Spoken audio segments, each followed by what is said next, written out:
are there banks that will lend both to good projects or institutions and to harmful projects and institutions? And what are their classic proportions? Yeah, there's absolutely plenty of them that do both. In our rating methodology, this is actually the key metric that we use. At the cornerstone of our methodology is the ratio of renewable energy to fossil fuel lending. Okay. And this really depends on the size of the bank. And actually, when the bank was founded, those banks have been around for a very long time. They have a lot of legacy lending to these fossil fuel companies. And then there are newer banks, challenger banks. So the ones that were perhaps formed in the last decade or two.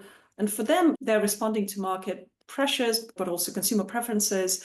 And it's really in their DNA to say, we're just not going to participate in financing of harmful activities. So they may well have a policy stating that we will never lend to a range of these harmful industries. So for a large international bank that's been around for a long time, that ratio of renewable energy to fossil fuels, it could be 4.1 or 2.1, or very commonly we see 1.1. So many of them fund as much by way of renewable energy as they do fossil fuels. Now, the challenge is, though, on the fossil fuel side of the equation, a lot of it is new funding, so new projects we particularly dislike.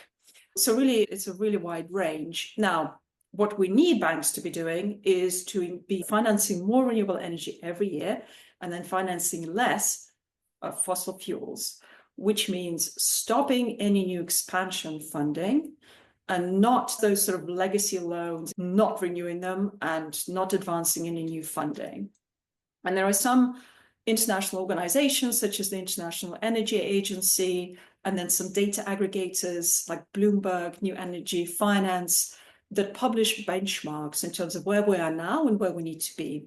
And we know that the ratio of renewable energy to fossil fuel lending will need to be 4-1 by 2030. That's only 5 years away. When I said what we're seeing right now for most large banks, it's 1-1. We need to be at 4-1 by 2030 and 10-1 by 2050. So there's just a huge gap between where we're now, where we need to be.